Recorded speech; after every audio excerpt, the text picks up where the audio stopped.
It is 7 o'clock. We're gonna go ahead and get the meeting started. We do have a quorum. All four board members are here in attendance. First item on the agenda is the approval of the minutes of the regular meeting held June 24th.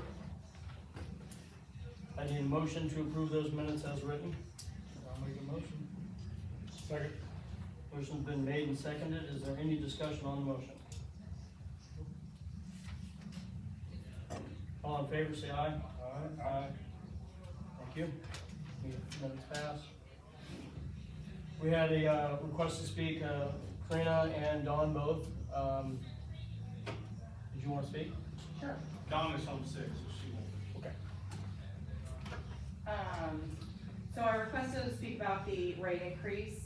I know it's been pushed out to me, it's been pushed out, a little bit, so, again, I would like to formally request that you guys address or at least reconsider the 7-day, wait period to file to speak before, because I have to request to speak about things that you wind up having on the agenda, so I would like to formally request that you review that. So, based on my calculations from the last meeting, the water district is at a loss of approximately $20,000 per month for the first 5 months of this year, totaling $73,000 for the first 5 months. Am I correct in that? That's the financial reports that were presented. I hope you can now see that it was a poor decision to hire a non-certified employee for more than double the rate of a fully certified water operator. This has dug the water district into an even deeper financial hole, and this rests solely on the shoulders of you, Jason. Lenny and Jason, you have been on this board for 4 to 6 years, and it is time to quit blaming past boards. You have had more than enough time to start steering the ship in the right direction. And when you say that the maintenance and the repair costs are going to decrease to $7,000 to $9,000 per month, down from the $22,000 that they were in May, that will mean you will break even each month, considering your payroll has decreased $8,000 per month as of the end of May. The rate increase proposed by the accountant is a necessity to the viability of our water. Based on your inaction since the proposal and comments by the board, a board member in the city's water meeting, it has become obvious that the board members are against a rate increase, which is going against a highly experienced and educated professional accountant's opinion, which you hired to do the rate study, by the way. So please tell all your members what is your plan for the water district, and how do you plan to make improvements and grow the water district when you are barely scraping by to cover emergency repairs and minimal maintenance. And that is not a rhetorical, those are not rhetorical questions. I would like either an answer tonight or a written response within 2 weeks from the board. Anybody want to respond? Did you have any other questions? I would like to ask, do you plan to move forward with the bond issue? I believe we already voted to move forward with the bond issue. How is that gonna, is that still planned for February? Because there needs to be bond, you need to secure a bond. You need to have the report from Jerry Jusky, which was supposed to be the end of July, and that has to be filed by November. Right, I'll get with the attorney and our engineer and get back with you on that. And Okay. Get that answer. And is there a plan to have public meetings and input on the bond? We can if the board wants to, yeah. They wanted to. They did in have February, discussion February, about- May, or February, March, yes. Yeah, we're looking at getting the report updated or a new report of what's required so we can actually go out for the bond, so we know exactly what we're wanting to spend that money on, so. And that's in. Which you're legally required to do. And so has that been okay from Jerry Jusky? I will get you an update from Jerry and also from the attorney That would on be the great. process, yep. Thank you. And Dawn's not here, so we'll move on to financial reports. Dawn? Well, I'm sorry, I have the financial report here, but I thought I brought copies for you guys, and I brought 2 copies of the water rate instead, so I copies, or maybe they've got a copy of it in there. Where are we at? Me too, I'm sorry. I don't know, I'm sorry, but I'm gonna go over these financials and then you guys can ask questions or I can pass my copy around. Can I ask you to speak up because we got music behind us that's kind of hard to hear? So we can go turn it down. Be happy to do that for you. Okay, so for the month of June, it actually was a much better month than year-to-date. Can you hear me okay? Yeah. Than year-to-date or even May. Cash in the bank deposit accounts were 44,000, just shy of 44,000 at Southern Bank. The CD balances totaled 290,000 and change. If we compare that to prior month, the cash balances had gotten down to about $10,000, and the CDs were relatively unchanged. So it would, that increase in cash is a reflection of good operations for the month of June. And I'll go over the profit and loss in a minute. If we add accounts receivable to the cash and CDs and the construction material estimated balance, we've got a little over $400,000 in current assets. We have a little shy of $1.5 million just in district maintenance and towers, well houses, etc. That has remained unchanged. The only liabilities that the district continues to have, no outstanding debt right now, no revenue bonds payable right now. There were some payroll taxes due at the end of the month, just because those are paid the following month. Some other accrued expenses, and the bigger one is the $68,000 of customer meter deposits, which has been consistent from month to month. So $900,000 of total assets, $81,000 of liabilities. The predominant source of that liability is the customer deposits for the meters. And that compared with total assets of $873,000 the month before and total liabilities of $81,000. So that's a quick recap of the assets and liabilities. That's not really where our concern has been and where our recommendations on the rate increase come from. Our concerns have been the revenues and expenses year to date, and we just kind of heard. We do echo that concern about the maintenance and repair. There has been a significant amount of maintenance and repair. There has been, in fact, an operating loss of year to date, and there still is. But June by itself was a much better month. Revenues were a little bit higher, $44,000 in total, and that's water sales and late charge fees and whatever other income we have, certified mail letters.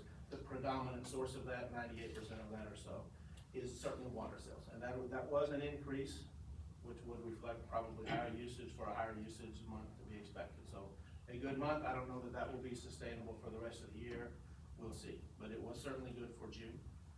And that puts your total revenue for June, just to reiterate, little under $45,000, and we're a little over $200,000 for the year to date.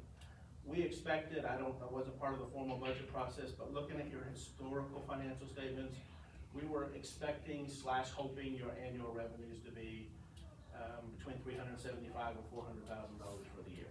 And at $200,000 through half the year, you are on track. So that does not account for any other rate increase except the rate increase that was done back in February before your hire. And we're recommending something additional. But the revenue is really on track with our expectations. We get through the expenses, and we're going to see that for the month of June, total operating expenses were only $13,397. And I do think that's abnormally low. It was an abnormally low month for repairs, and the payroll had certainly changed significantly from the months before, and that had a material impact. Those two things together were the biggest source of decrease. And so when you compare that, a little less than $13,400 for operating expenses to the $44,000 of revenue for June, it left a net profit of $31,000 and change. So a dramatic difference from what we have seen year to date. And that still, though, that profit still reduces our loss, but still leaves a loss year to date of about $48,000. And I mentioned that cash and CD balances of $44,000 and $290,000. Just to give you some reference, if we're at a loss of a little less than $50,000 after accounting for June's numbers, it's hard to answer the question of how long do we have until we run out of money. Because the real answer to that question, well, part one answer to that question is how much reserves do we have? But the bigger impact on that is how much we're able to become cash positive with each successive month. And that can only be done by, in my opinion, adjusting those rates up to a reasonable amount, maybe not a popular amount for the customers, unfortunately, but a reasonable amount, and controlling the expenses. And that's gonna be a month-by-month evaluation. June happened to be very good. I'm not sure what the month of July will be. I think the month of July, there have been more repairs, and so we will expect to see higher repair bills. I still would hope to be solvent. I would like to eliminate for you, or hope that the district can eliminate his operating in the red, because I don't wanna draw down those reserves. So I know you don't have any outstanding debt, but the elimination of that,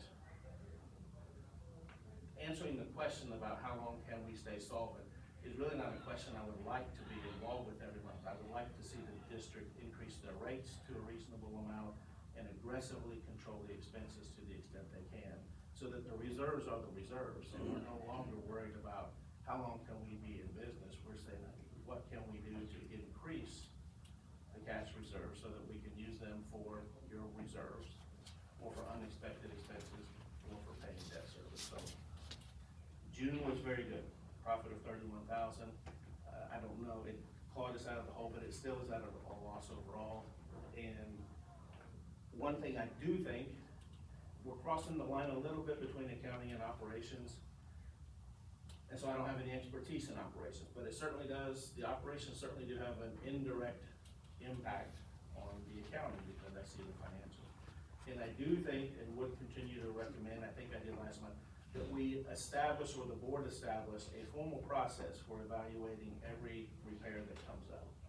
And who's going to do it, how much the cost is, how severe it is it something that needs to be tackled right away, is it something that can be pushed off for later?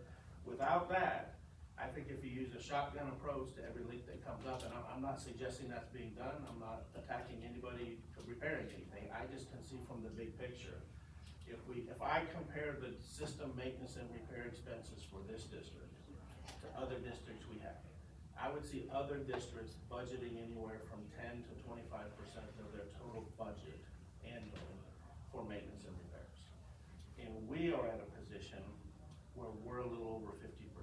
And that's not going to be sustainable. That's going to put us in a position where the cash reserves are going to have to be used with or without a rate increase potentially, or it's gonna have to have 2 rate increases.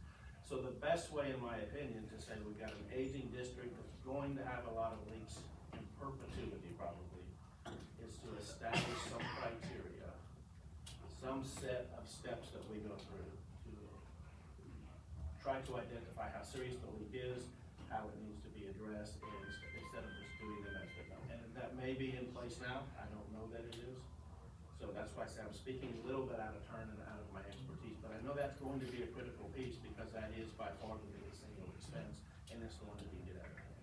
So I don't wanna just rest on your laurels in June because it was a good month. I'd like to see this continued improvement.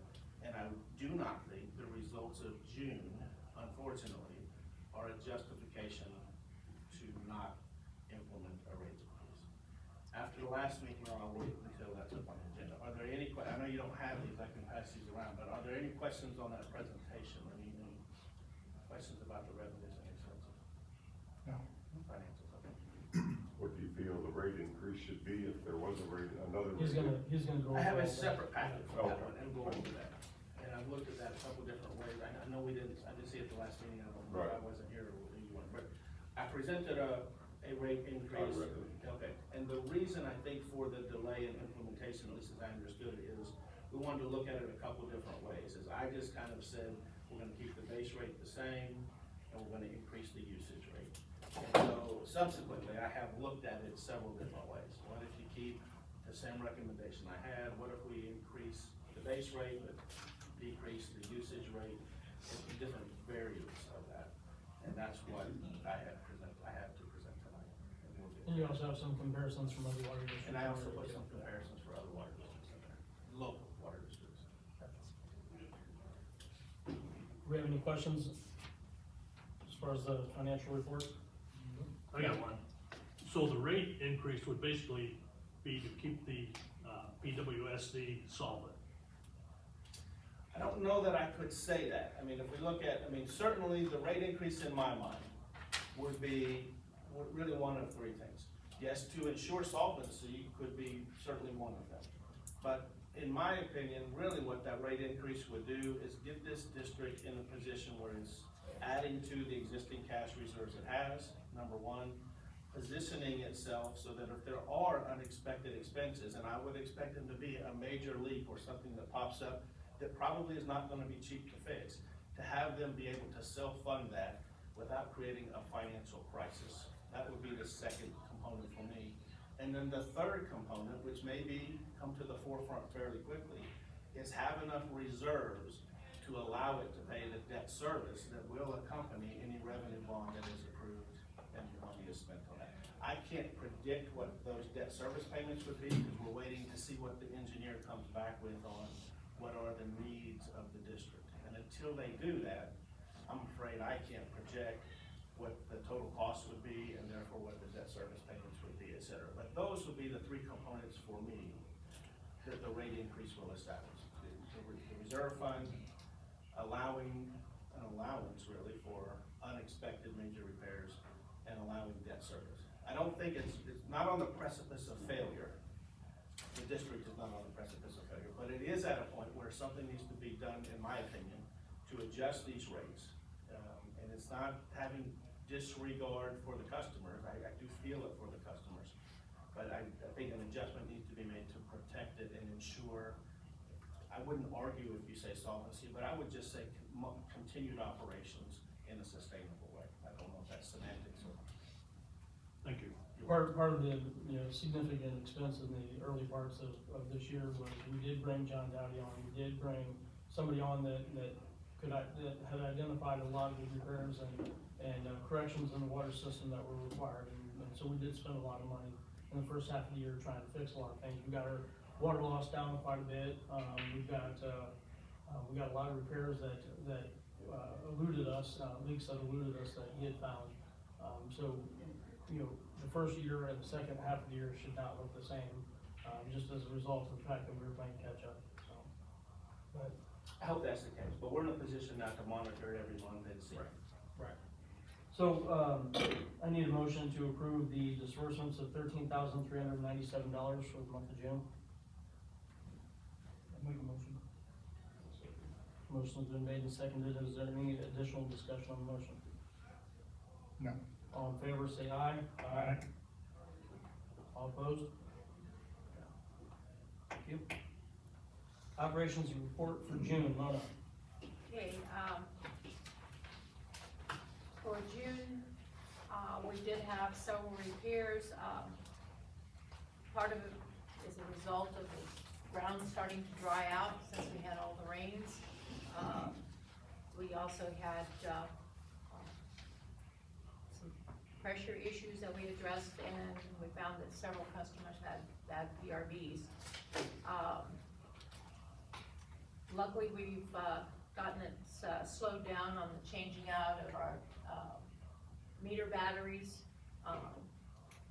It was averaging about 10 a month, and now we're down to between four, and last month was just 2, which is a good thing because we're having a hard time getting parts back from the meter company again.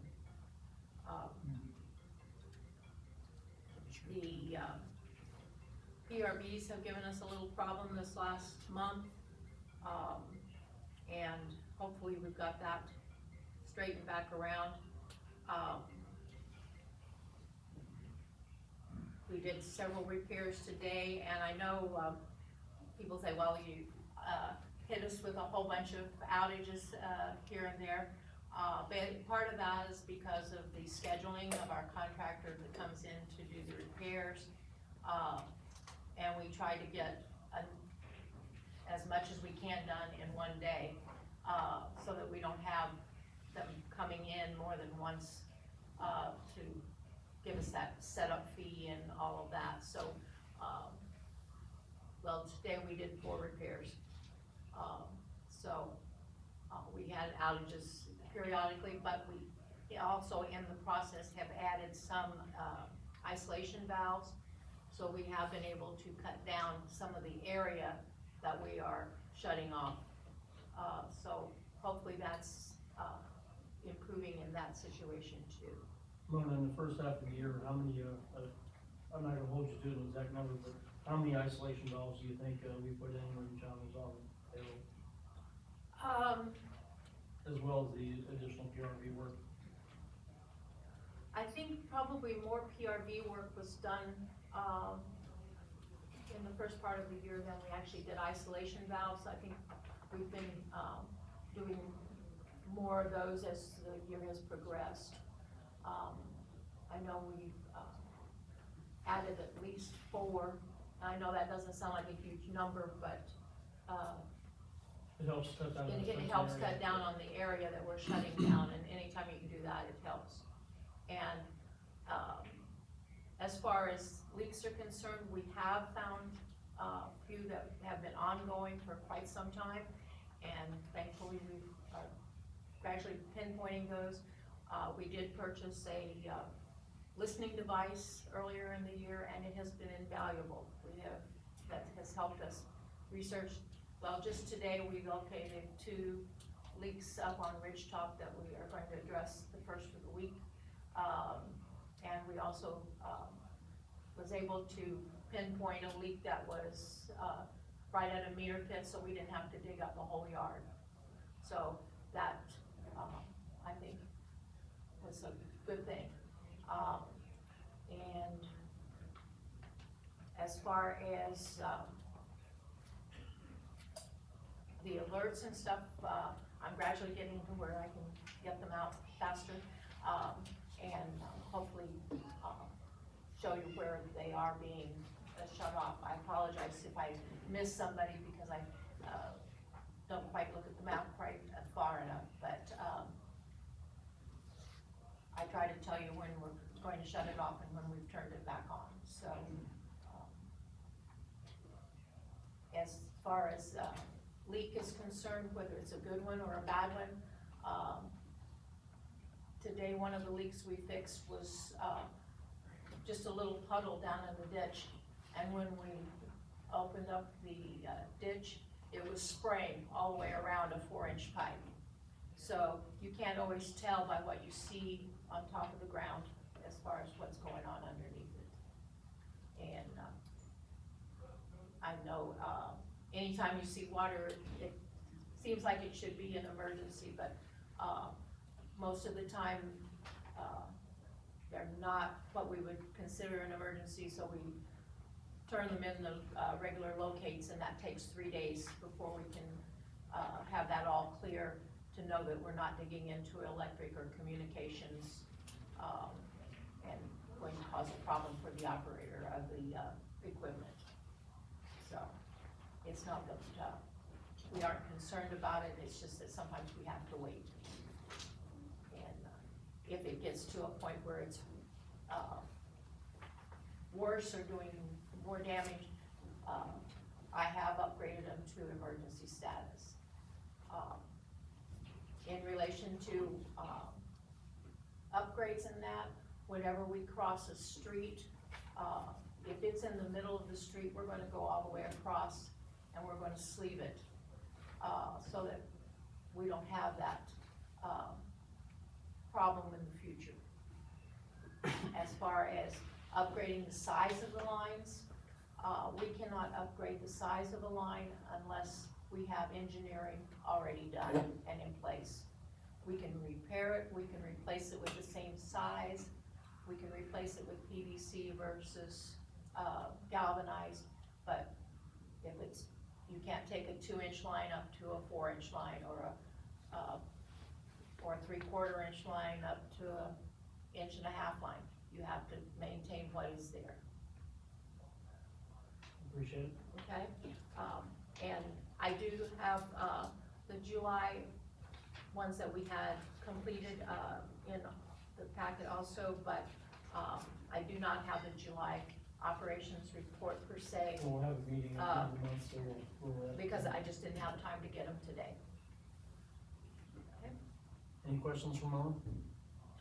We still haven't repaired the bigger leak at Irish Hills, correct? We have not had it, been able to get down to Larney and see if there's another, where that issue is going on. Okay. But, like I said, we did find the one on Ridgetop, which has been, giving us problems for several months now. And we couldn't find it, but it finally got bad enough that we, between it and the listening device, we were able to locate it. It does look like our water loss is going down significantly in the first half of this year, so that's a definite plus. I got a question for Have you you. got a number for the water loss?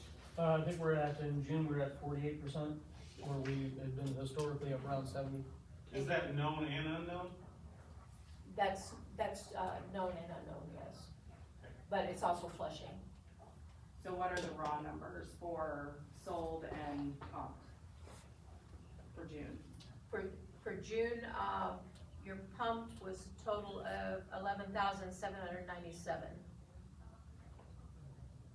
And I do not have the. That would be a million, well, that's times 1,000, right? That's, yes, I'm sorry. That's fine. It's 1,000 gallons. Yeah, and that was pumped, and then what was sold I do not have that report. for June? It's in their packet, but I do not have my copy of it, I'm sorry. Okay. We can get you a copy of that at the office. Okay, Just tell us what it is. The, yeah, what, do you guys have it in yours? I handed mine, I think, off, I was showing you It's- guys the percentage. No, I need the system's total report. You had it, I think, in your packet that I did. I guess it would be in this one, wouldn't it? Just a second, it may be in this other stack of papers that I didn't look through. Okay, here we go. Sold, we had 4,084,800. 4,084,800. 800. Okay. Thank you.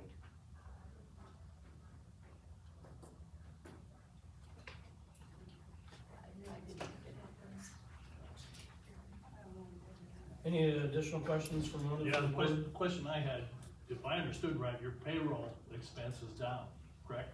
Yeah, significantly. But is that offset by the contracting, expense that you're putting out there to get all these leaks fit? That would probably be an Alan question more than anything. That's certainly a concern of mine, yes. Uh-huh. Yeah, that we need to be real careful about that, because. And that's the reason why he recommended that we implement a process on determining which repairs need to be done and which ones can be put off. I'm concerned about that. Without having an operations manager that's licensed, I'm real concerned about establishing a protocol for determining the severity of each leak. There's no realistic way, in my opinion, keep in mind I'm an accountant, not an operations expert, to try to attack every Now, single. I will correct it, Mona is our licensed operator and she makes those decisions based on which leak is, important to repair and which one can be put I'm on. sorry, I was referring back to when we had the operations Yeah, manager, but yes, it is a concern of mine that we need to prioritize and have some protocol, so we're not putting an employee in an uncomfortable position of making a judgment call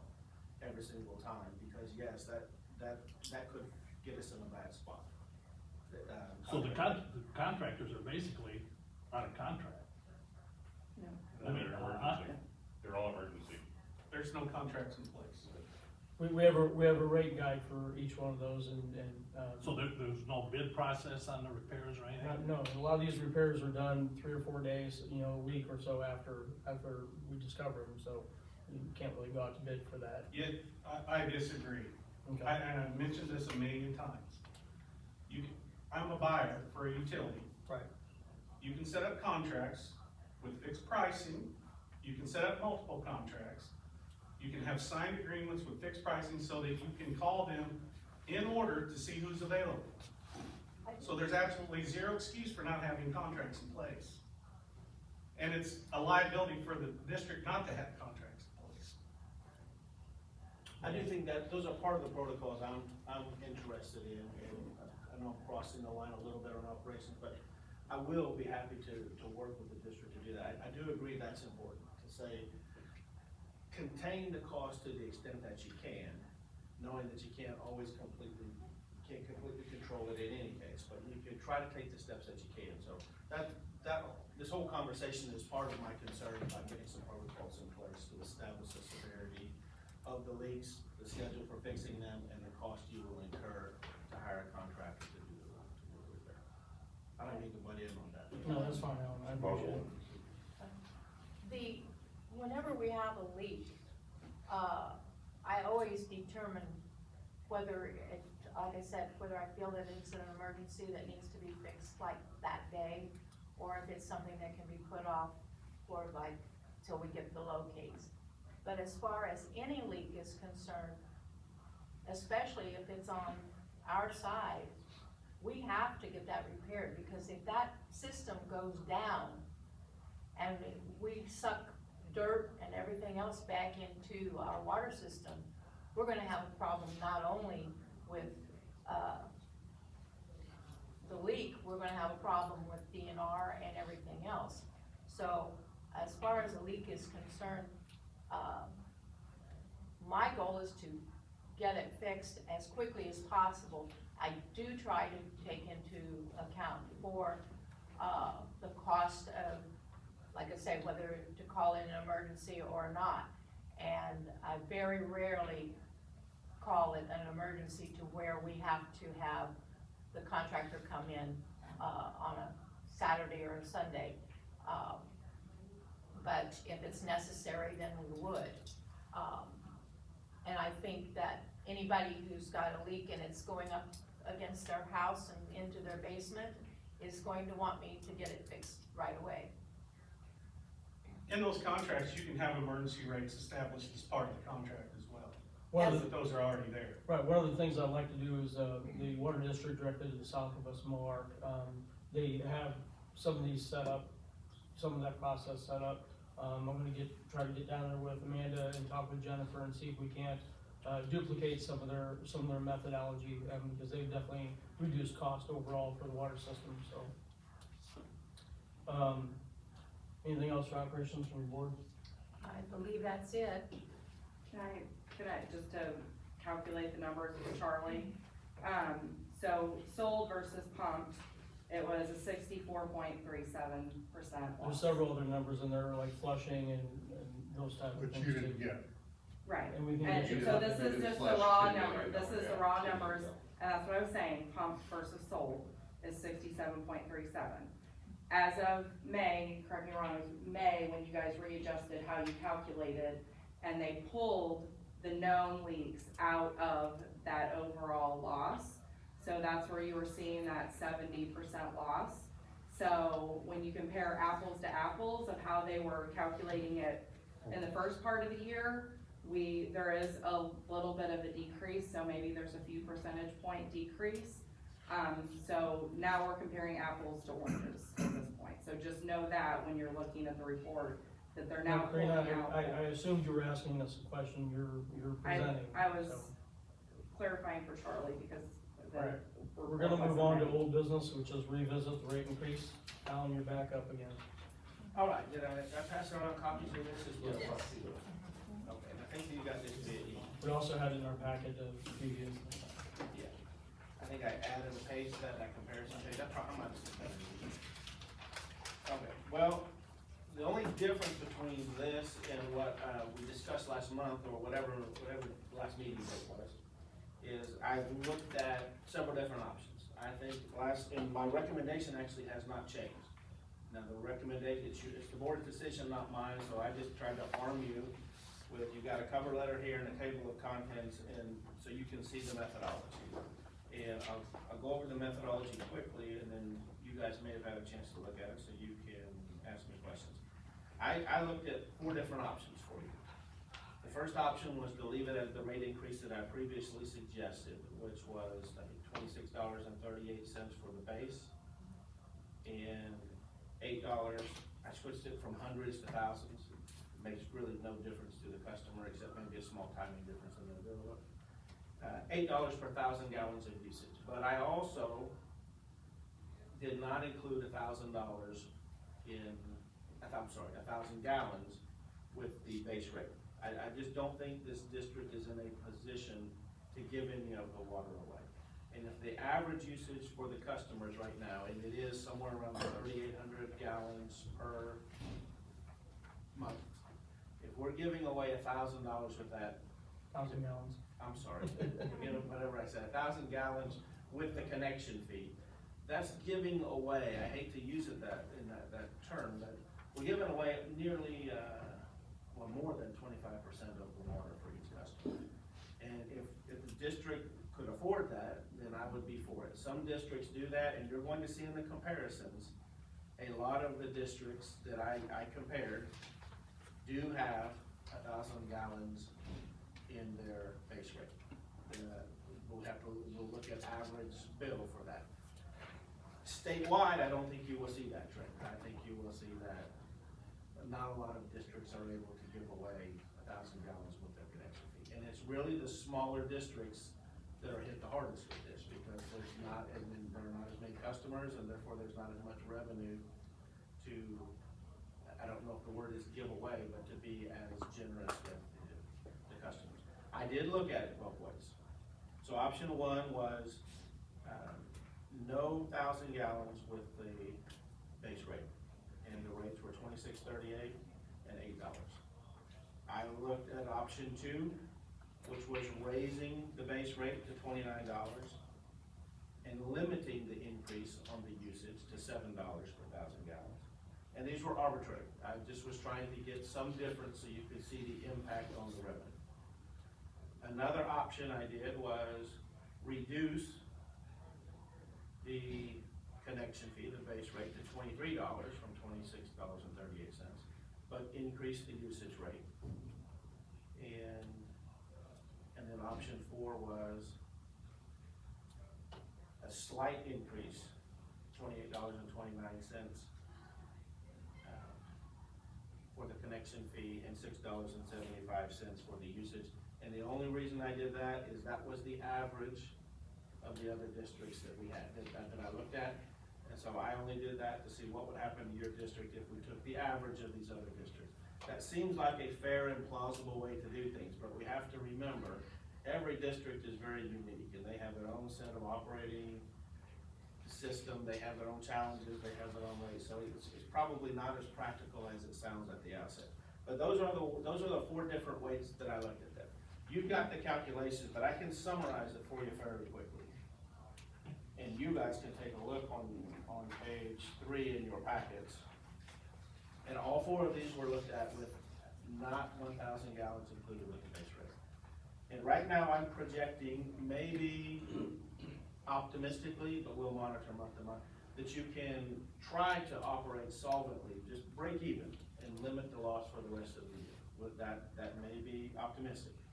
And so you can see on the far right column, I'm estimating you're gonna operate at a loss of a little over 50,000 this year. And you're not quite there this year, but you're about that. That would require break-even operations for the last 6 months of the year. And we'll have to see how that goes and monitor. If you can see on option 1 columns there, option 1, 2, 3, and 4, and I've labeled at the top the various rates.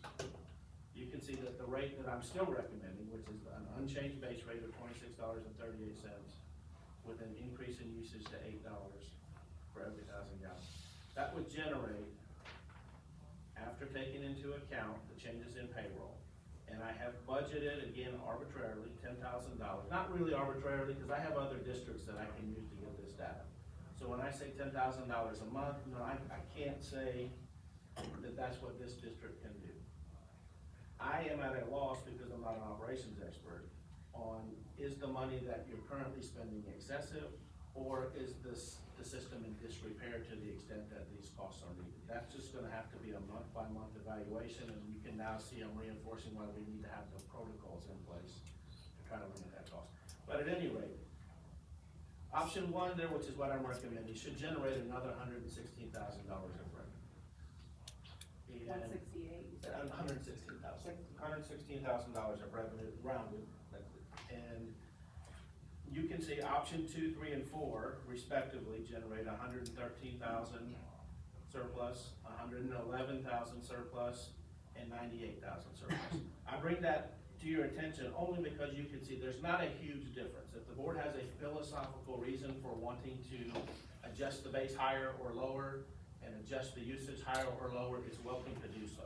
It's not going to have a dramatic I don't expect it to have a dramatic increase or decrease on the surplus amount.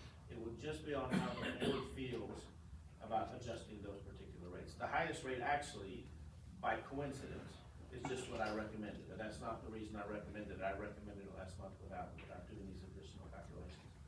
And if I'm wrong on the system maintenance and repair being able to be budgeted at $120,000 a year or $10,000 a month with the addition of these new protocols, then that surplus may be gobbled up in part or in whole by doing these maintenance and repairs.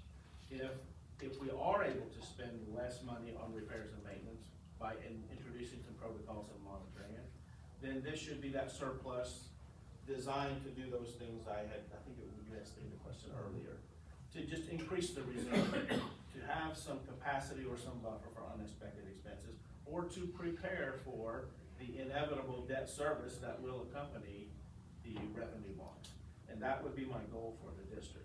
And so I'm not trying to, $116,000 is a lot of money, and that can be painful to the customers. But the question for me as a conservative accountant is, what position am I putting the district in if we don't do this? If I don't prep you for unexpected continued system maintenance and repairs, or, I don't know, I lost the word, everyone's staring at me. Getting the balances of the reserves back up to where it's a more comfortable level, or doing debt service, then ultimately I'm doing a disservice to the district. So that's those are the 4 options, and just to highlight those, and then there's some other appendices in here. I just want to keep the big picture in mind. We can get real crazy. Some of these rate studies get real long. This one is 38 pages. The one you have is far less. Most of the time, simplicity is better. If you were to vote to raise it to $26.38 for the connection fee, which is the same, increase the usage to $8 per 1,000 gallons and not give away 1,000 with the base, I do think that will increase revenue by $116,000 and change. That will make the average district bill, if 3,800 gallons per month is the average, go to $56.78. What is it? What's the average today, just from? I'm sorry? What's the average today? No, I'm sorry, I heard that, but 34. 34, let me see what I calculated. You had 3786. Okay, so we're close. So, tell me the second number again. 5678. Thank you. 5678, and can I just So it'll be about double check? 20 Not bucks that I up. don't trust you, but. Yeah, 3786 is what I calculated, so we're in that ballpark. So that is, the average, by the way, and I picked, a couple in Taney County, one in Stone County, and one a little bit to the west over near McDonald County. Those are the ones that I picked just to try to stay close. The average of those districts is $47.44. So I would suggest to the board, this is pushing you higher than that. I don't think you have the luxury right now of looking at those other districts and making your decision based on that. In part because their systems are different and your system is different.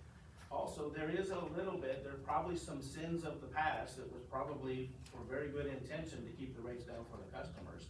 And so I don't think you're in a position, and if I thought it was sustainable, I'd recommend it, but I don't think going to that average will get you to where you need to be. I also don't think that's necessarily a permanent increase. We don't know what these other districts have in terms of deferred maintenance. You're starting to address that head on. There are, I can tell you from other districts I have, there are many of them that have deferred maintenance, and just because your average is higher than theirs, that doesn't mean that they have their rates established where theirs should be. So theirs may go higher in the future, but it's kind of irrelevant to us. It's a red herring. It's something that you can't afford the luxury of looking at. What's a good idea to have a snapshot of Yeah, it's a this? good idea just so you can see. I also think if this works and you're able to control the costs with some additional protocols, your rates can increase in future years at a slower rate than maybe some of these other districts, and maybe that average draws back down closer. I still don't think we can use that as a criteria, It's reference only. But that's my recommendation. I did on some other appendices look at the same rate structures, exact same rate structures, but I did include 1,000 gallons of water with the base. And just to quickly go over those. That's page, 5. Probably, that sounds about right. Yes, that's page 5. Okay. And just look at the last row on page 5, and that excess of cash flows, cash inflows over outflows. Cuts That's- it in half, yeah. Yeah, it still generates positive cash flow at 53,646, a range, down to 41,010. The problem is, I just do not think that surplus is enough to do the things that I think you need to do in terms of replenishing your cash reserve, being able to self-fund on major unexpected repairs, and position yourself for debt service. I think there has to be more than that to make yourself comfortable and nimble enough to address your own financial affairs in the face of increasing costs and unexpected costs. And so I just personally don't think that's feasible, and I don't have a dog in the fight on what the base rate is versus what the usage rate is. I know when we had our little work session, we discussed the possibility of raising the base rate, as opposed to raising the volumetric rate as much, because we do have a significant, roughly, 200 customers that are potentially paying the base rate, and a lot of these people are not here during a significant portion of the year. By raising the base rate, you get that additional income from those type of households. So if that's, and that's a valid argument to me, is, okay, where these people that are part-timers, I don't know if that's the right word to use, but not here all year, they're getting maybe an unfair benefit because you're providing water to them ostensibly all year round, and they're not here to use the water to generate additional revenue for the district to help pay for that. So if that's what the board thinks is fair, then I would say option 2 is what you should consider. You can see the excess revenue is almost identical, 116,000 versus 113,000. That would increase your base to $29 per month, and that would limit the increase in the usage to $7 per thousand. And that would be a virtual trade-off in terms of revenue. So that's not something that the accountant would say yes or no. I would say I'm interested really in the total revenue that's being generated.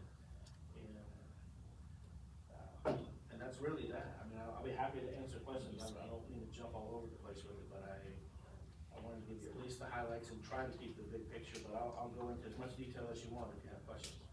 When we were running the numbers and we were talking about different philosophies on setting the rates in order to accommodate the amount of money that we need to get the reserves back up, and for future line replacements and things of that sort that are definitely going to be coming down the wire.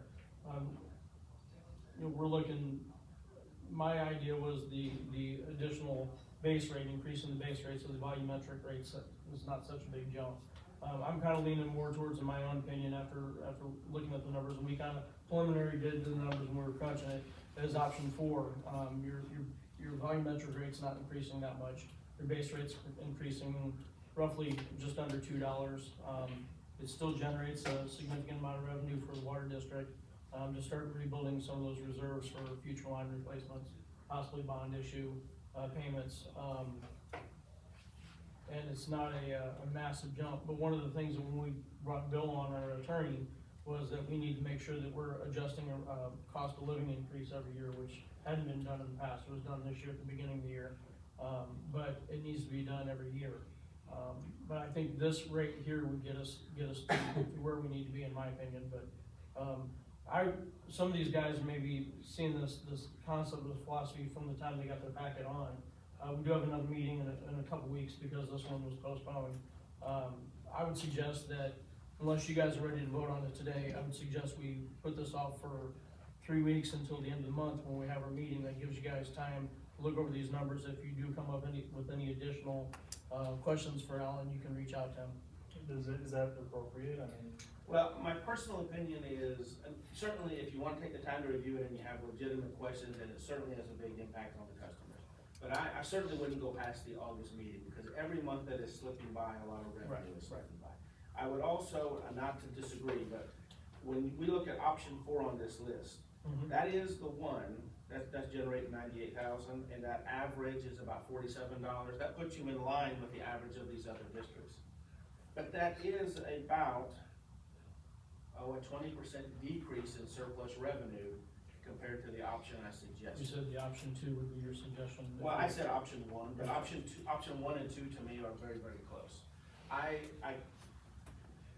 do have some concern that there was a rate increase in February, and already, and option 4 to me is a little bit light, Okay. in my professional opinion.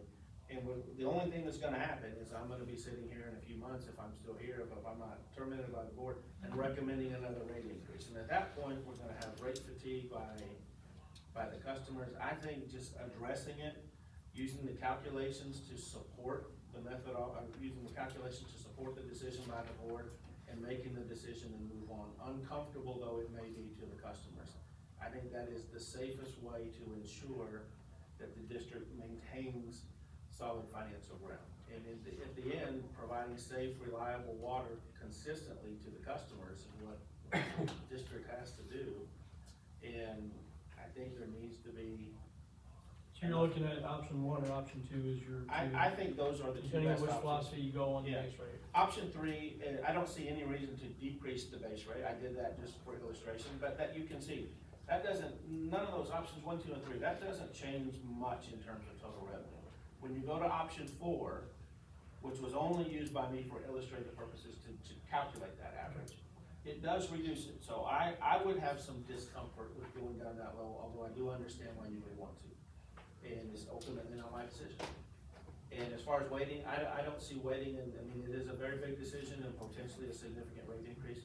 But I'll be available in any way I can, because I do think, sooner is better. Time is not your friend in this, by Gotcha. delaying it, and I wouldn't go past all this. Tony, you're kind of getting caught up on all this, Right. on the rate discussion. Do you have any specific questions for Alan? I agree with Tim as far as I like the 2 because of the variation of people not being here or being here. So it kind of is fair to all the people, and that's why the people that use a lot of water is only gonna be the $7. The people that aren't here is gonna pay the $29. Right. And for the board, I don't know if I specifically mentioned it, but I think it was about 25% of your customers are only paying the minimum. So that's. It's actually on here, it's Oh, is it 200 on? versus 650 roughly. Right, Okay. it's 27%. Okay, so that's roughly, so that is more than I see in other districts, more people that are paying for the weekend. Yes, I will call you in just a second. You don't have to hold your hand up the whole time, I will call you. Well, I wasn't acknowledged, so to speak. Yeah. Do you have any questions for him? I know, No, my only comment would be is, I'm even more so going the base rate up even a little bit higher to 30, but maybe not so high on the water rate. But I think I'm taking it up, and I didn't do the calculation, but probably around 52 or 53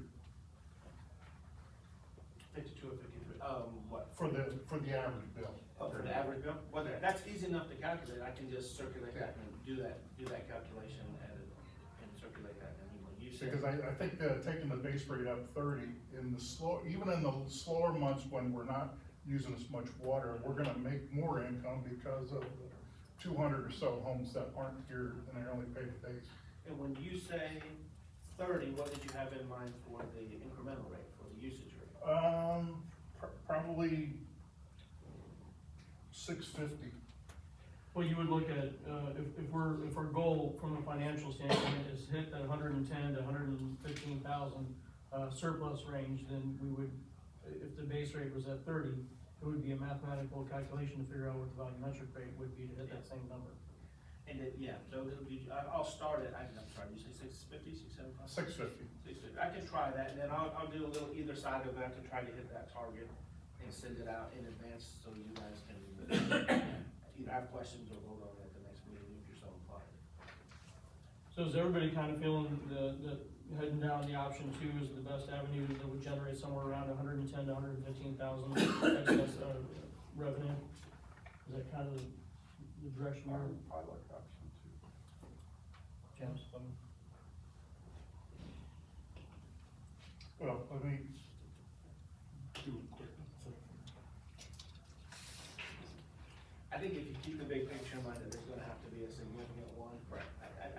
guys decide what you think is best between those options, I think you should do.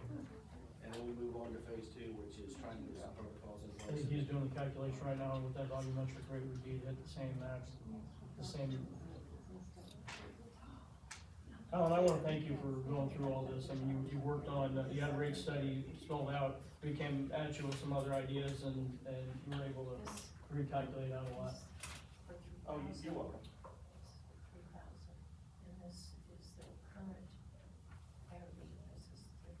Okay, from what I'm proposing and then what he's got for option two, it's very close, probably just about 25-30 cents difference. Okay, you go to So- 650, is that what you're saying? Yeah, but I do like going to $30, to be honest with you, for the slower months of the year. That's a good point. And and we're still very close to the option two amount, total amount. Right, yeah. And none of those options, none of those were set in stone, those were just some guidelines I was using for illustration, so if you're anywhere close, I'm not trying to hit a target number, I'm just trying to get some. Well, you're basically saying that that in order to get our reserve back up where it needs to be, and for, for future expenditures that, they're foreseen and unforeseen, that we need that excess of, $110,000 to $115,000. It's kind of, Yes, I think that's accurate. and at a $30 base rate with a $650 volumetric rate will get us. Do you want him to do the calculations before we vote on it, or do you want, or do you guys wanna vote on the 29.7, or? We just have to decide whether we wanna do if we do 30, Mhm. do we do 650 or do we do his 7 on option 2? And the difference, I think, is 30 cents, 35 cents a month. Customer from it. Up or down? Down. Okay. Mine will be a little bit lower. But it's still gonna put us within. Mhm. Okay. Yeah, I would be willing to vote on the 30 base with the 650 volumetric if you feel that's still going to meet the criteria that we need for a rate increase. Alan? Yeah, that would move the average somewhere closer to. I think, that would do it, and I think we just have to continually monitor this. Yes, I think that gets you in the ballpark. I think option 1, 2, or 3, we're really all in the ballpark. So a slight adjustment on any of those is a huge improvement to what you're doing. And then the challenge will be managing and monitoring the outflows and get those as low as possible for comparison. So yes, this is a long rambling answer to yes, I think that would get you closer to where you need to be. Well, I'm gonna discuss, the board, you guys wanna vote on this tonight, or do you guys wanna, crunch the numbers anymore and get back with Alan, and we can have it on the agenda in 3 weeks? I don't mind voting tonight, but let's hear from everybody. Yeah, I wanted to Yeah, hear from. yeah, sorry. Well, so my concern is, first off, I'm not in the average, cause I'm a normal person who has children. Me So too. 34 or 3,800 gallons is like, a third of the month for me.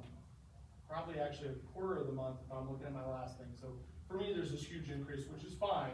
I also run a water and sewer, company, I understand the whole, but you're talking about a bond issue in the very near future, that's also gonna add just piled on top of that, double those rates.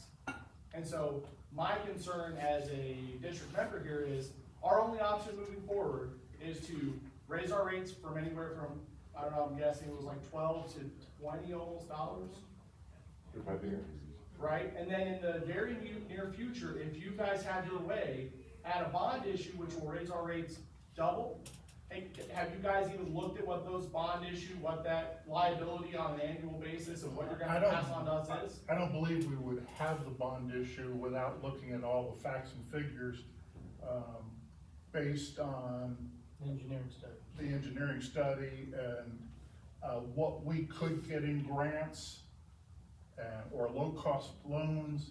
All of that has to be calculated together, and that, we're not there yet. Yeah. All we did voted was that we would would potentially have the election to have a bond. Absolutely, But- and no offense, but you're like 30 years into this, right? So we're like 30 years into this problem. What I'm saying is at this point, that's the avenue we're going. We're just gonna keep piling rates on top of rates on top of rates until we hit that problem as if that is our only option. That's my concern. And we're just kind of like, in a moment, you guys have looked at it, I'm guessing 3 out of the 4 of you have looked at the rates now for 11 minutes, and we're gonna vote on it with no thought to those future rates, increases we're gonna No, take. we from looked at these rates a month ago. I've been looking at them for about that same amount of time. Right, Lenny, I think, has seen them on I was paper. out with Family Matters. but at what point are our rates gonna be high enough, I think, to get this thing done? Because, you know, the average in the state of Missouri, it's like $1 million for a mile of line replacement. So at what point are we gonna be able to meet these marks on this deferred maintenance from decades ago, right? And where are we gonna meet that? There's other options out there, and I just encourage you to discuss those other options. We already passed as a board to discuss it with Right. the other members, and it's never been discussed. And I've got that right here too, so we're gonna talk about that too, Okay. but With the other members, or just us sitting here? what do you mean? Other water district members. We're gonna, just let us finish the meeting and you'll have a pretty good understanding where we're going with this, okay? It will be addressed. So what do you guys wanna do? You guys, We have another question. yes, Okay, on these rates, you were talking about, we pay now, we get 1,000 gallons in our base rate, right? yes. Are you gonna keep it that way? No, this would take the $1,000 out of the base rate as the recommendation. Okay, $1,000. before you vote on this, I am concerned, okay, I'll say 3,000 gallons I use. Can you give me amount for number 1, 2, and 3 on 3,000 gallons? What that would cost me? You got a calculator?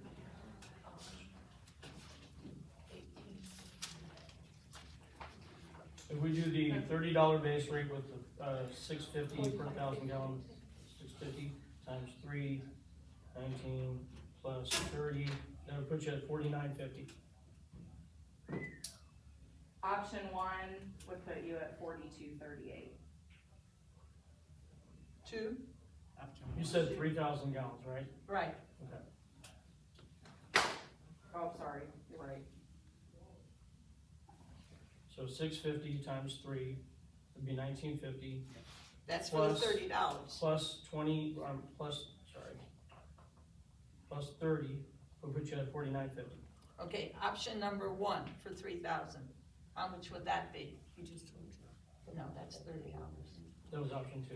It would be 50, At the 30 and the sorry, 650. I took out the 1,000 gallons, I thought that's what you were asking. Okay, Option 1 without 1,000 gallons included in the base rate. no, because they're not gonna put that 1,000 in the base. Right, That's what she's saying. right. How Alan presented it, option 1, you would be, with 3,000 gallons, you would be at $50.38. Or 49. Okay, number 2. Number 2, we'd altered to be $30 for the base rate and $6.50 for the volumetric, which is the one I gave you, the Okay. $49.50. Option 2, as Alan presented it, would be $50 even. Okay, number 3. I didn't have the usage rate on number 3. I had the 23. It was 23 base with 9 of those. 9. $9. So It'd be 27. 50. That would be 50 also, yeah.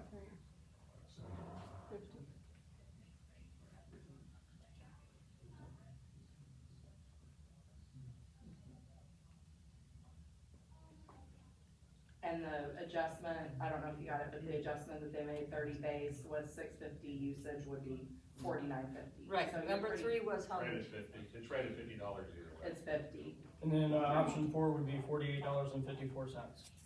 Okay, so you're taking a big jump in a month, that's over $10. Yes. I think that's right, I mean, you could point your finger at the accountant on that, but I don't think there's another viable option to make sure that, as uncomfortable as that is, the primary focus of the board, in my opinion, is to provide safe, consistent water to all of the district customers, and I don't have a high level of confidence that without making that uncomfortable change to the customers, you can do that. To Yeah, address cause the it would other- be about 15 for me. I'm sorry? It would be about $15 a month It's for me. unfortunate, and I'm sorry, I don't mean to be cavalier about it. Yeah, I know, Uh, but I'm just saying, so people understand how much of a rate increase they're gonna have. Yes, ma'am. Oh, it's not my job, I'm sorry, Jason. There was another. So my question, or not question, but my statement would be, even with all these rate increases, we're looking for solvency, to be solvent, for emergency, et cetera. But these rate increases, and I think the public needs to know, the customers need to know, does not guarantee any capital improvements whatsoever.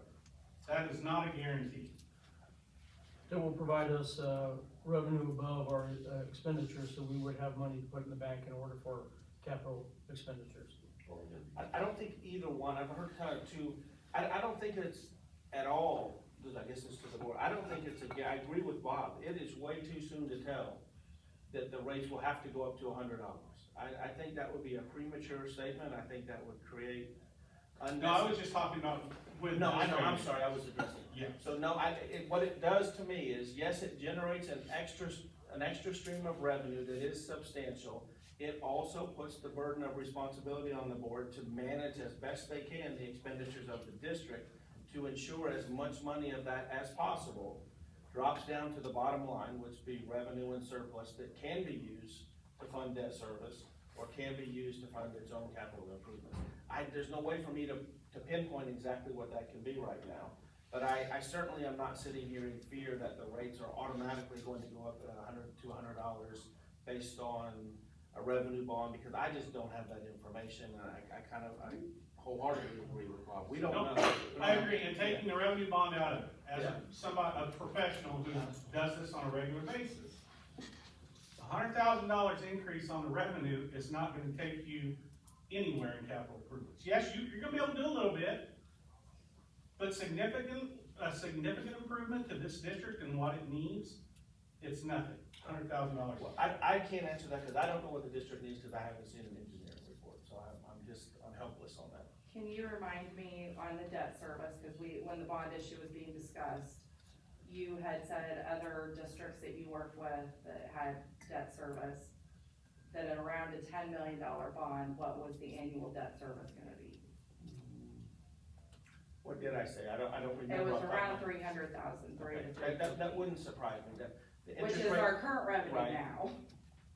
Right, Current but annual we have to revenue. keep in mind, we don't know how much of that will be grant versus not Right. grant, we don't know what the rates will be. Yes, So yes, that was 100%. there are yes. districts that are paying substantial, those districts though do have several millions of dollars of revenue.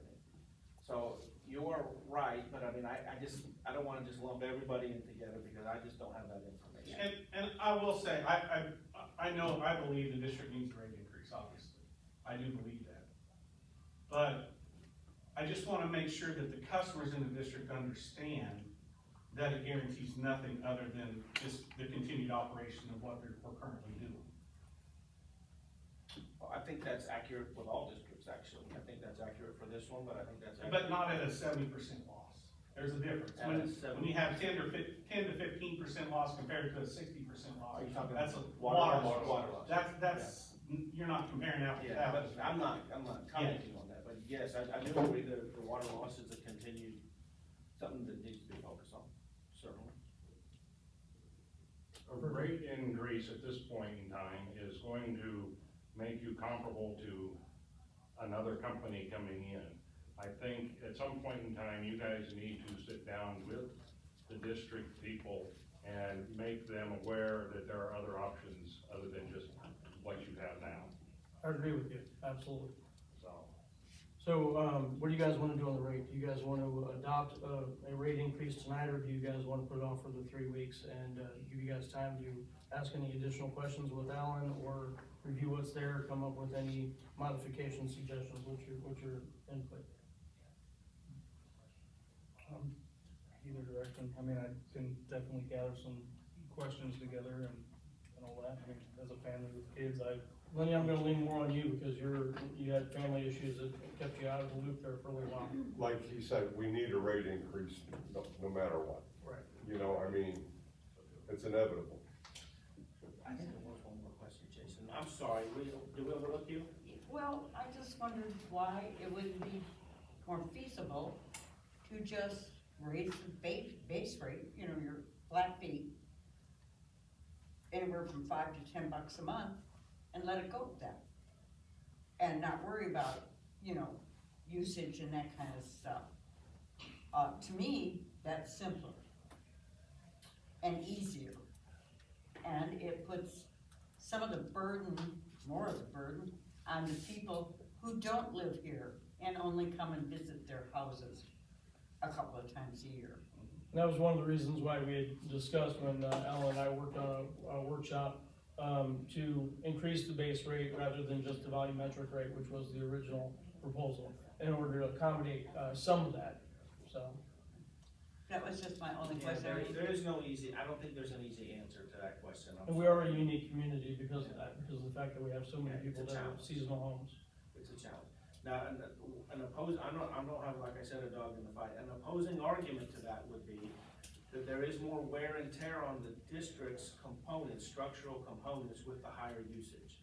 That's true. And so when you don't increase the usage rate, you're really not fairly applying the cost to upkeep this district and the maintenance and repairs by the people who are actually using the water. That would be the other opposing argument, but there is no, it's a philosophical argument. There's no Well, right you or know, wrong. it's just a thought. Sure. A good thought. I have a question. So why didn't you request a public meeting for public input when you requested it last meeting? And you never sent out a mailer, you talked about that, you talked about text messages, you talked about putting it on Facebook, but you never did any of those. Part of the situation was some of the questions that came up in the last meeting, I wanted to address with Alan to get some additional options. That it wasn't just a single pathway to a rate increase. And so we had to do that work and he had to go back and crunch numbers in order to present that to the board, so that's where we're at today. So why didn't you ask for public input? Because we didn't have There's the, three of you up there that said that specifically. right, we did not have the numbers that we were going to be, considering at that point yet. So why haven't you asked for it now? You're doing the rate increase right now, and you have We're not. potentially done what doing you it said right you now. were going to do. It's on the agenda as revisit rate increase, which that's why I'm asking the board whether or not they wanna wait, for the 3 weeks to review it and potentially do that. When would you implement the rate increase? What month? It would go into effect, the very next month after we pass it. That'd be your recommendation, right, Al? I would recommend to get it in there as soon as possible with adequate notice, you know, 30 days notice to the customers. So what Alan said was 30 days after it was passed, we would give notice to the customers and then the rate increase would go into effect. So if you didn't implement it, you didn't vote on it till the end of August, it would not go into effect until October, That would be billing correct. cycle. Yeah.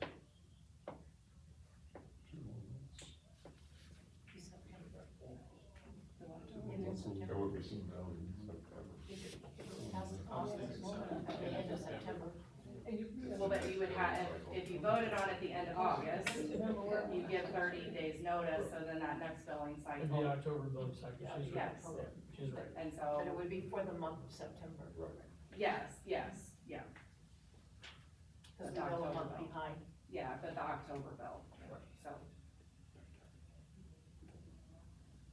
Do you guys wanna vote on this tonight, or you guys wanna, table it until the meeting 3 weeks from now? I'm gonna say table it. What's your opinion, Mike?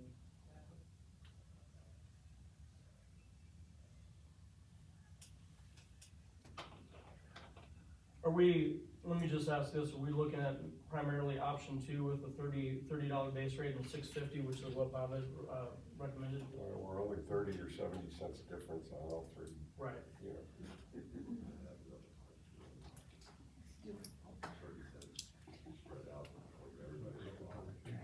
No, and I understand, but for all three, or all four possibilities, my opinion is the people that aren't here full-time should absorb more cost than the people that live here full-time. That's what I have a problem with. Well, you're right, you can't put a different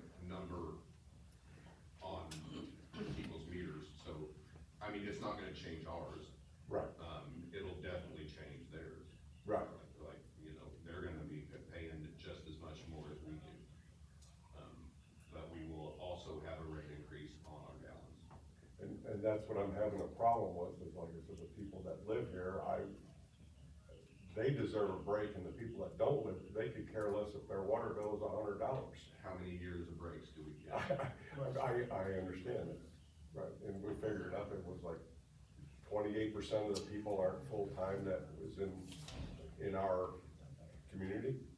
Well, let me make a suggestion then, But what do you do? I mean, that's what I'm trying to figure out. How do you take the 30% and the 70% and try to make it fair to the people that live here and the people that come and go? Yeah. It's not, You know. unfortunately, easy for me to say, it's not an accounting question. And I understand that. so let me make a recommendation that we're all looking at the possibility of the $30 base rate with the $6.50 volumetric. Is there anything else that you, in your business, that anything like that as far as communities or? I don't recall off the top of my head a community unique in this regard. I certainly have seen different rates for. Cause there's definitely a problem, you know, I mean. I've seen, here's what I've seen. I have seen other municipalities charge different rates for people inside the city limit versus outside the city limit. But there is ostensibly a reason for that, and the reason is it costs more to provide the rural water customers in that district water than it does for the people inside the city limits. This is not the case in this, Right. so you have to be careful about, I mean, you need to apply it evenly, but I do think you have to take some care to not unfairly punish a certain class of people or a certain population. From an accounting standpoint, it's irrelevant if you get to the revenue number. And so what we're talking about is more of a legal question is there any concern about making a small segment of people that are not here year-round pay a disproportionately higher bill than the rest of the customers? Well, the bill would be the same, it would just be based on how they use it. Yeah. Well, here's my You suggestion. know, the answer is no, I don't Well, have something. I'm just, how do you make it fair and equal? You just have to try to make your best guess. I'm sorry, Jason. No, that's fine. Here's my suggestion, is that, we put, the $30 base rate with the $6.50 volumetric rate, on the agenda to be voted on at that rate, for the next meeting, 3 weeks from now. In the meantime, Amanda, you can get that out on our website, on our Facebook page, any method in which we can to let people know that the date of the meeting and that the base rate will be voted on. The text alerts? The text alerts? Can we do that on the text alerts? Is that allowed? We can, we try to limit those really to repairs because they do disrupt people during the day. You've gotten them out for billing. But we can certainly try to do that. We have been putting the board meetings on the back of the bills. Okay. So that has been there for. Well, let's just do an all avenue approach to let people know that the rate increase is gonna be voted on at the next meeting. And So- at How about just a newsletter or something to say? Yeah, and at the current discussion of the current discussion of the rate would be a $30 base rate with the $6.50 volumetric. So do you plan on having any public meetings in that 3-week time frame, or are you gonna allow people to openly speak or require them to sign up 7 days in advance? I think we'll add to the agenda for that meeting some open discussion, so we can get some input. But at that time, we're not gonna take input from the public and then absorb it and digest it a little bit before you make. I think when we make our announcement, if people wanna submit any information, we could obviously review that at the meeting too, but if somebody's at the meeting, we'll definitely give them time to talk. Are you going to present the option, like the $30, that's what you're going to present that total and not just say, hey, we're having a rate increase? Yes, that'd be part of the alerts, yes. Okay, So is that agreed upon? We put this on the agenda for the next meeting? Yeah. And then the meeting would be end of August, is that? Yes. Yes.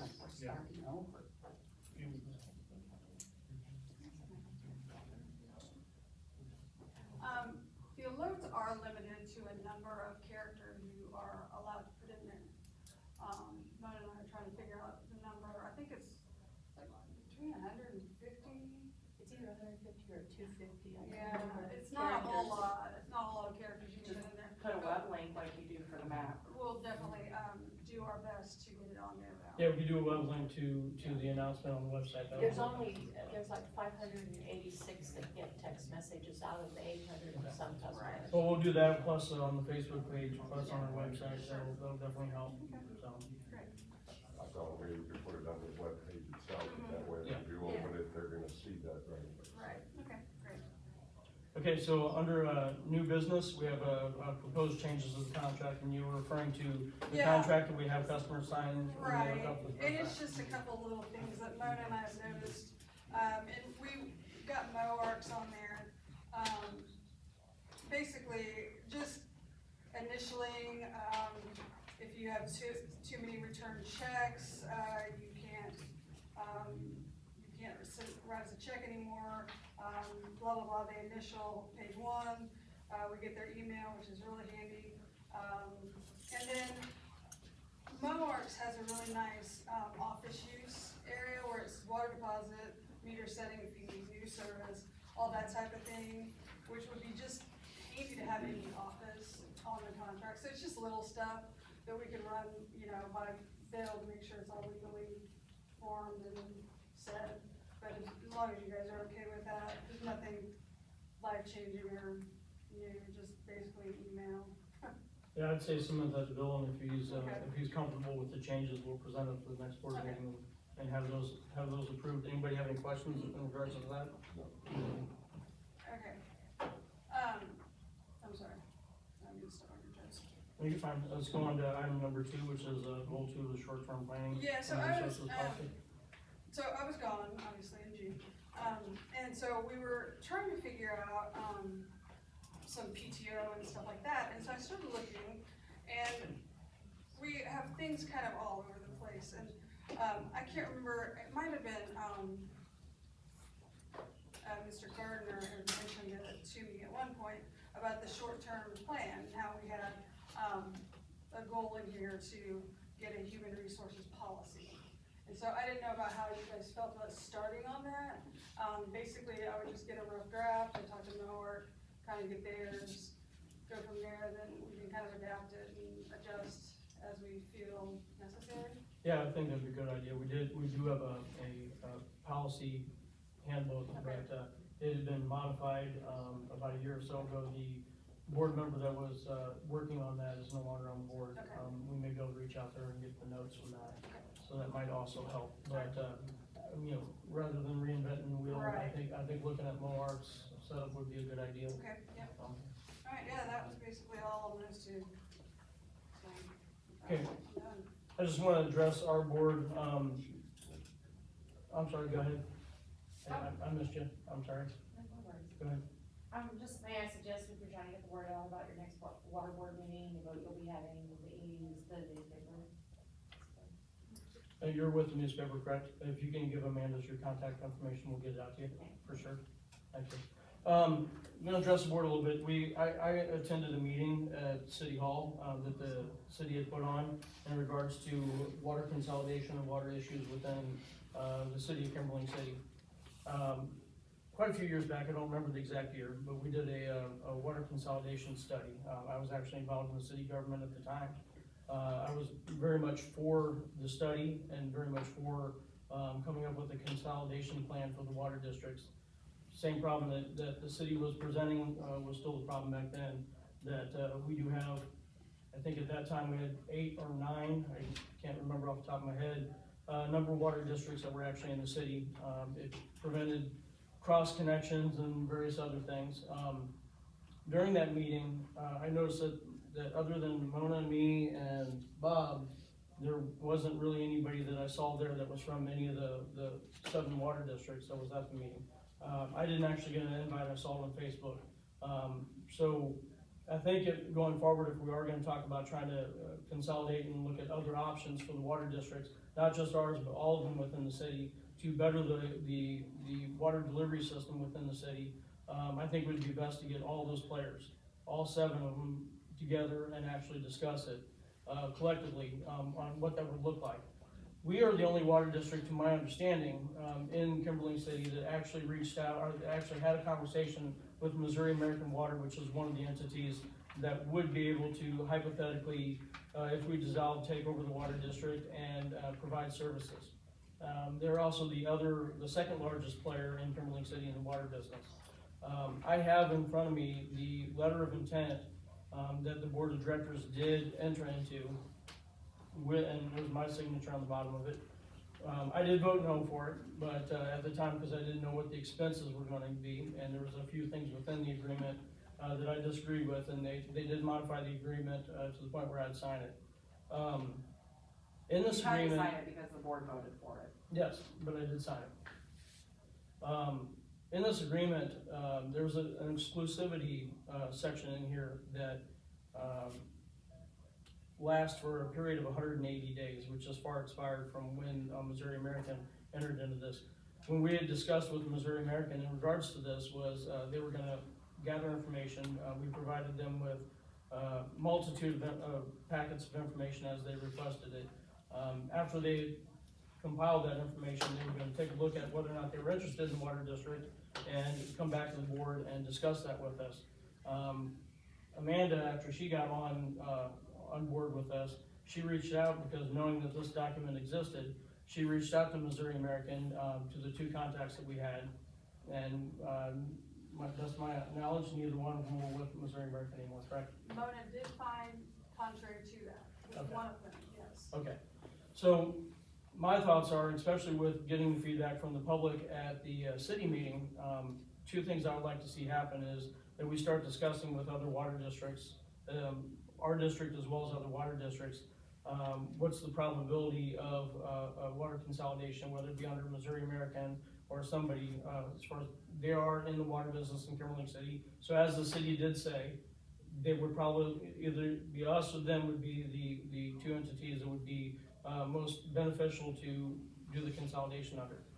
That being said, I would like somebody, whether it be a board member or whether it be an employee or possibly Mona as the operator, to be the point person for Missouri American to find out where they're at after gathering their information and see what they've what their conclusion was, so that they're actually talking to us, the organization that they had a letter of intent to discuss what it would look like to take over. After they gathered the information, we had heard nothing from them. The 180 days for exclusivity expired, which gives us the option to talk with other entities too. Just make your point, they never signed the letter of intent. Yeah. They never The copy signed that it. we have, yeah, it's not signed, you're right. Okay.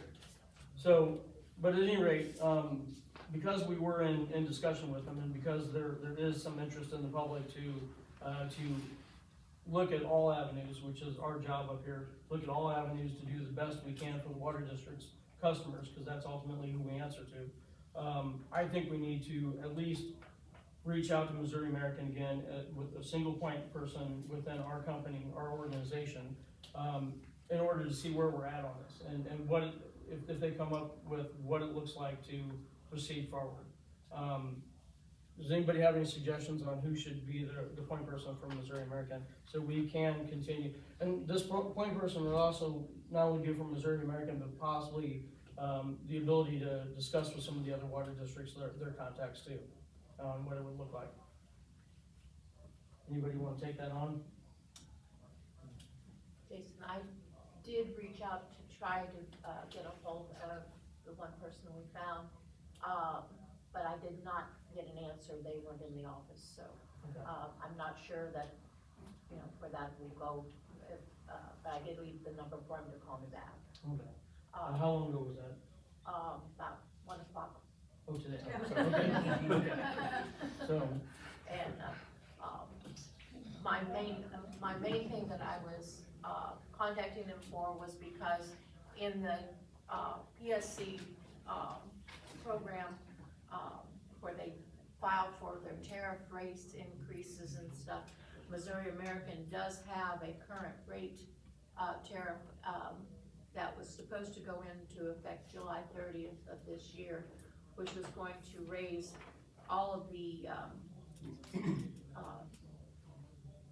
areas outside of St. Louis, to 5210 for 3,000 gallons, a month. Has that been voted on by the PSC? When I looked at this, site, I wasn't sure that it had been approved or not, but the two letters that I found on, Missouri American's site, showed that they were, sending them to the PSC for their final tariff printing. Yeah. So, I checked into it, they had not passed it, and most of the time, the increases are not approved at the rate requested. well, yes and no, it depends on who did the rate increase.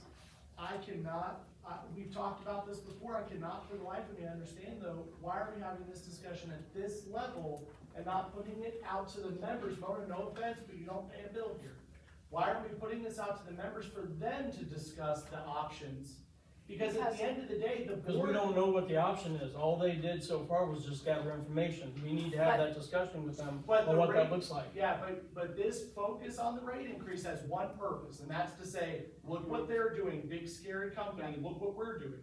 I'm saying just put the information out there as it stands factually. And as far as Missouri American and the communication between the two, I know for a fact that communication is not the way you stated it. There were missed phone calls on both sides. And so, yes, that communication was missed at the time, but putting all the blame on one entity and not taking any of the blame on the other entity is just not factual, it's just not true. There's So, a lot of in the negativity interest on of this moving side. forward, let's talk about actually moving forward then and doing facts. And not having these stances on things and opinions on things. No offense, you guys are four guys that are in charge of our whole water district, okay? And at the very next, voting session in April, whoever's up is probably gonna get voted out if I have my way. So instead of making these long-term decisions based on that, let us have some input. Which was what we were trying to do in that in the first place, is to put it out to the customers. Right, but we need to know what we're putting out to the customers. I get it, yeah. They have reached out to you multiple They have times, not reached Jason out to and me. Jody. Yes, they have. Yes, And they you've dug have. your heels in and slow walked this since we signed that. Okay. That is a fact. So at any rate, anybody want to take the lead on reaching out to Missouri American? I can do that. Mona and I can, sorry, drafting it. We can take care of that. We can reach out to them.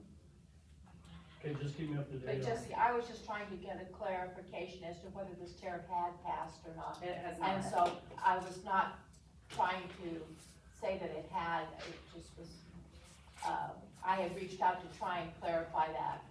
Yeah, I understand, Mona, it seems like from the very first time we started talking about this, we weren't comparing apples to apples, we're saying, well, look at where our rates are, and look at where their rates are, and our rates were so much lower, and now, because our rates were so much lower, we are in a terrible situation, and we're gonna have to jack our rates up past where their rates are. And so that conversation of rates to rates doesn't have long-term, that's not a long-term conversation. That's a short-term right now conversation. Well, the rates are higher right now. Yeah, true. But they have the ability to put millions of dollars in investments into something that we do not have at the moment. And it's gonna take us 10 to 15 years at those rates to save up enough money to put millions of dollars. We're not gonna do it right after we increase the rates. We're not gonna do it 5 years from now. And from what I read, the reason they're asking for rate increases is because of the millions of dollars of investments they made in the communities throughout. They have to make Missouri. investments before they request a rate increase. I'm aware how it works. But it's a moot point because they haven't passed it. But even if they pass it, we're comparable rates now, and they have capital that they can spend, we have nothing to spend at that rate. It takes 3 years for PFC to really do anything like that. I entertain a motion that we adjourn. Motion. Second. All in favor? Aye. Thank you. I hope the board members realize that if you'd had a public meeting, you would have been able to have a more productive board meeting tonight.